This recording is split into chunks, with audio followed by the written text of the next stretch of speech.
Hello, welcome. And I'm back from years of being away and just observing and, being a mother and a wife and all those things, you know.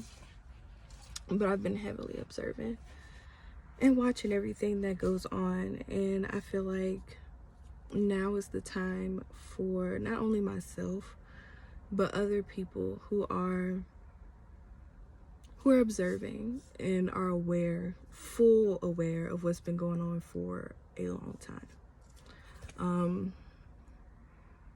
I must say my spiritual journey started in 2011 when I cut all my hair off and I went natural.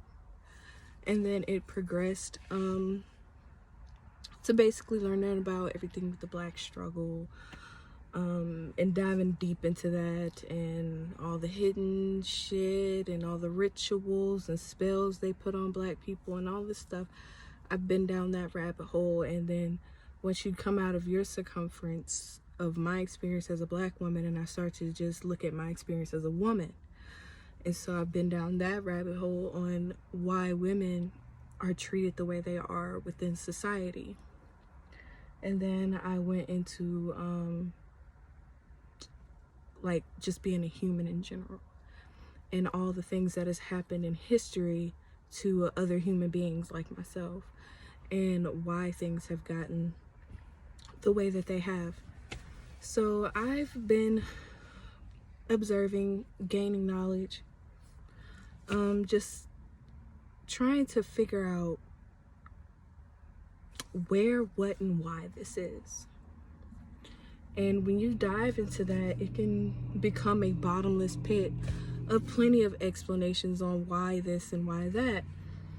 But when I started to actually do the work within myself, because I've done a lot of spiritual work on myself, that is a part of the reason why I was not posting on social media, advising people, or trying to be some source of a role model to anybody, because I was still in the middle of working on myself and battling the demons that I was dealt and things like that, and just trying to get over that situation. And so I've done a lot of work on myself, and I've confessed to the things that I've done wrong. I've made amends about the things that I've done wrong. I've looked into who I am as a person, and basically broken myself down to the simplest form, back into who I was as a child. And I've been trying to heal that. And I'm still in the process. It's nothing perfect, but I'm way further. I've gotten way further in the last year or two than I have since 2011 with working on myself. And I think a lot of that comes with forgiving yourself for the mistakes that you've made in the past, because you were hurt and you didn't know how to properly deal with certain situations, so you did what you thought was the best thing at the time, and it probably wasn't the best thing. So anyway, so I've done that, and now I am so open. I hear spirit all day talking to me, giving me messages, downloads, just straight facts coming from nature, and everything like that. So I feel like humans and our purpose has been lost in the shuffle of the invasion of this parasitic consciousness that is here. What we are dealing with is a consciousness that I've been told that is not of this planet. And the beings that are controlling us right now have taken us out of our purpose, because there was a point in time where humanity was full aware of who they are, where they are, and why they are. But this parasitic entity has taken that truth from us, and now we have amnesia. And I know that's not any new information. Anything that I say isn't new, because the same nature that is speaking to me speaks through other people. So I'm not some guru, some god or whatever. I am a regular ass person. I am a mother, I am a woman, and I'm a human being. That's what I am.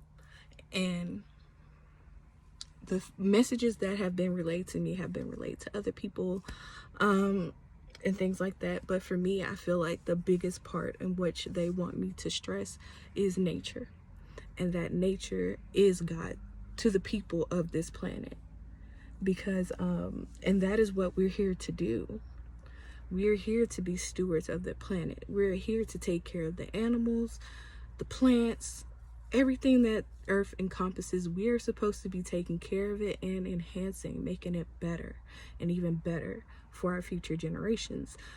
Our sole purpose is to grow consciously, is to grow our consciousness. And this parasitic entity was a lesson on disconnection, was a lesson on appreciating God and appreciating what God provides for us. Because right now we're living in a world that absolutely has no respect for the planet.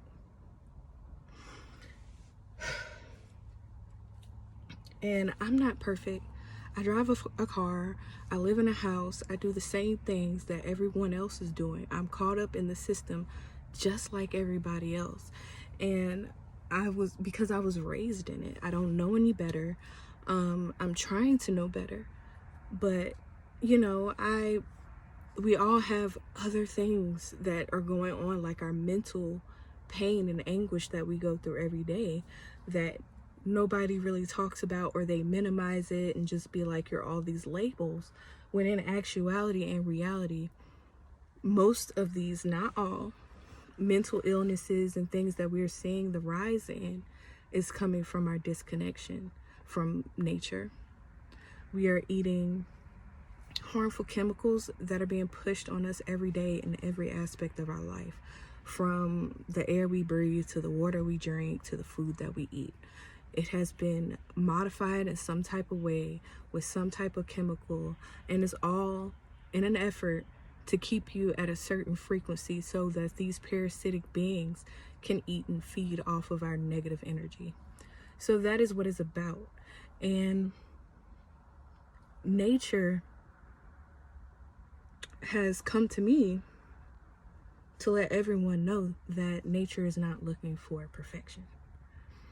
For a lot of years, I felt like I couldn't talk. I felt like I had no room to be influential in any way because I was not perfect. You know, perfectly in alignment, meaning like my body, I'm not skinny, I'm not vegan, I'm not, disciplined and all these great things. I lack a lot of discipline, because when you wake up in this world and it is the way that it is very unmotivating. So I thought, because I had all these imperfections, I can't speak my truth. I can't speak out and tell others anything because I am not perfect, or I'm not in alignment with nature all the time and things like that. So one day, I had a dream, and a tree just kept flashing in my dream. It was like the silhouette of a tree. And so I went outside. I have a bunch of trees in my front yard. I'm surrounded by sugarcane fields. But in my front yard, there's different trees. So there's this one particular tree that kept coming to me in the dream. It kept saying, come talk to me. Come talk to me. And at first I was like, oh my God, I'm about to be talking to a tree.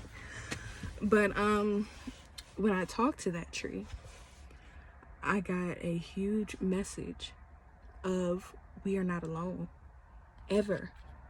A lot of us fear losing the system, losing all the perks that come with this system, like the internet, police, the justice system, housing, food, like supermarkets and all that kind of stuff. We fear losing those things because they have programmed us to think that if we don't have those things, we are living in anarchy and just chaos and war and death and rape and abuse and all these kind of things. That's what they want us to think. Like, if you don't have us, if you don't have the government in your life, then you're going to have anarchy and you're going to have chaos and death and just all these terrible things.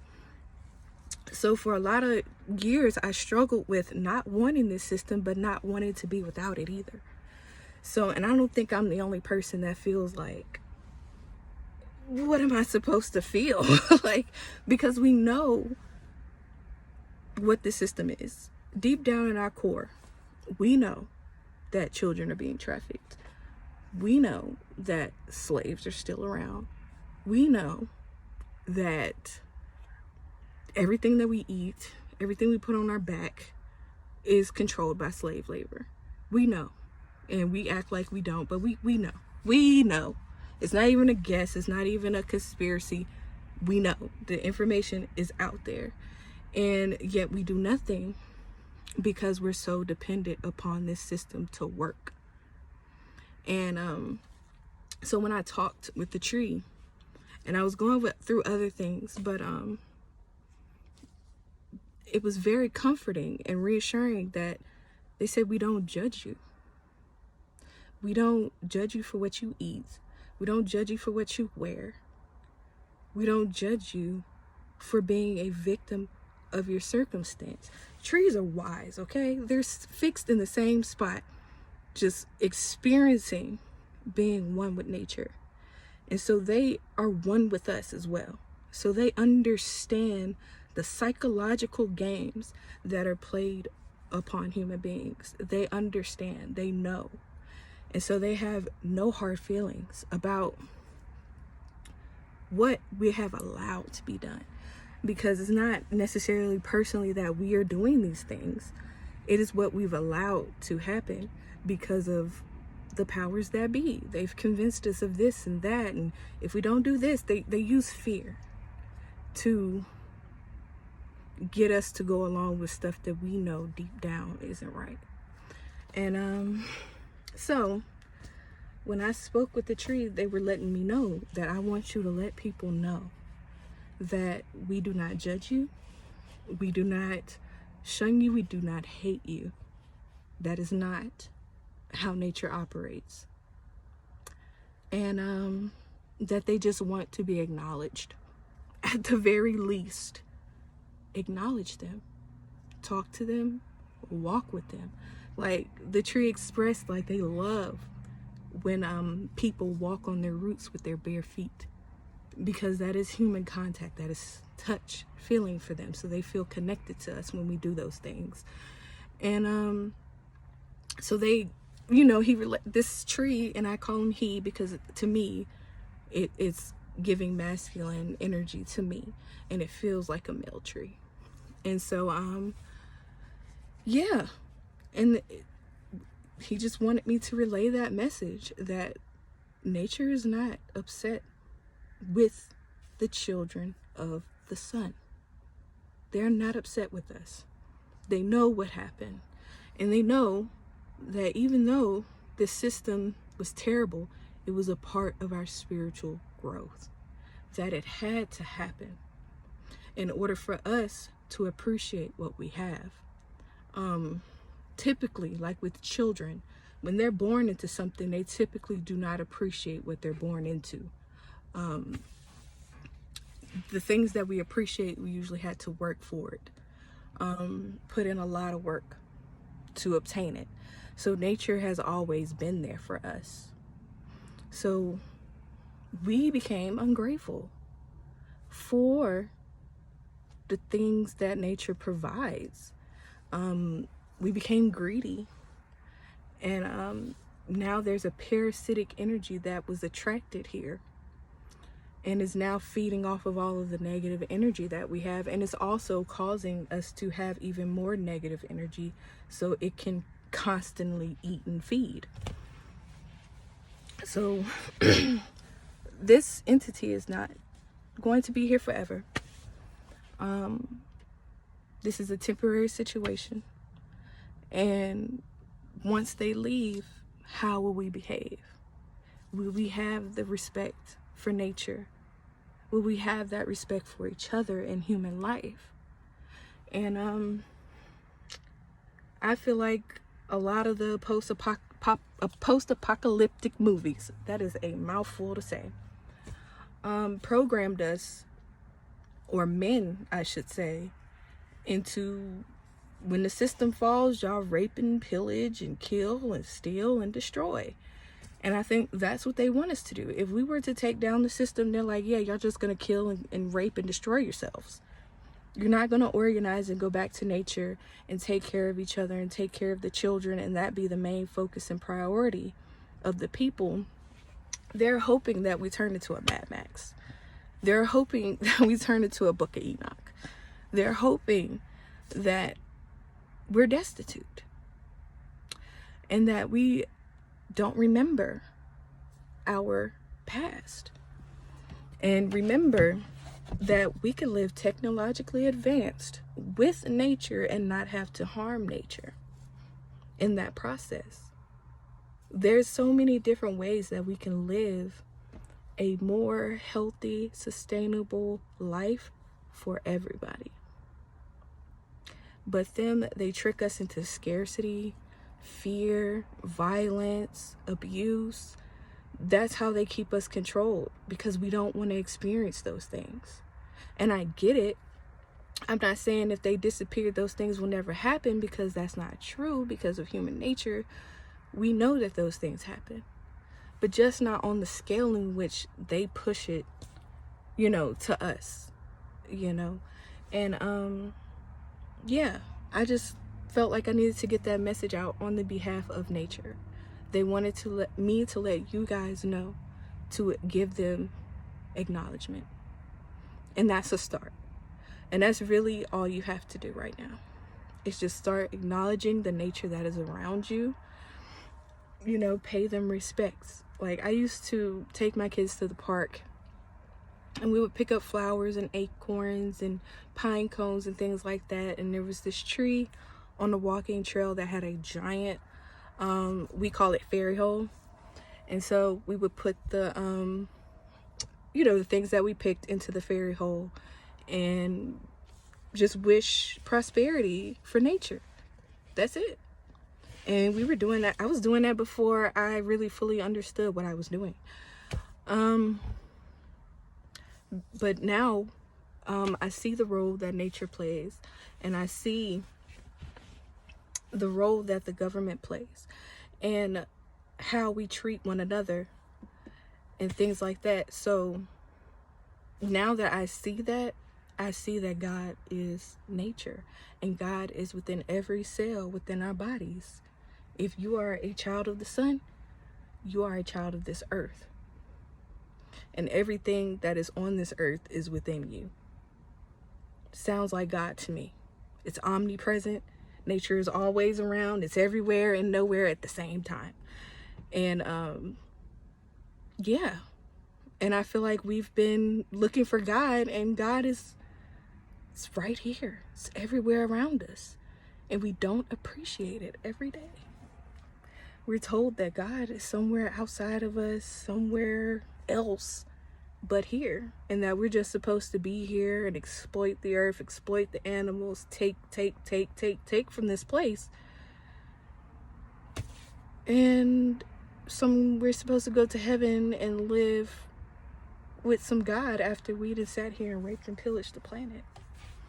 And we treat it like it's unimportant, when we die, this planet is going to be here. So, and that when we die, our body returns back. So it's like, even as I'm talking about nature, I can see the divine energy within it. And that the people that are of this earth are just as divine. And we are supposed to be living in our divinity and living with nature. We're supposed to be walking with God every day. And that's beautiful to me. And yeah, just thinking about this place, and I think about church and religion. They never talk about child trafficking. They never talk about the animal exploitation, because not only do we eat animals for meat, there is a whole sex trafficking ring of animals. And nature really wants us to know that not only are our offsprings being treated like shit, so is nature's. And it's really sad that we have God in our face and we can't appreciate it, because we believe God is a man, by has the head, the arms, leg. We subconsciously we think that it's some type of being, and not an energy that is flowing through us in nature and through the universe, and it's connecting us all. That's what we refuse to believe. And yeah, and it's really hurting us and our future generations. Hold on, my phone.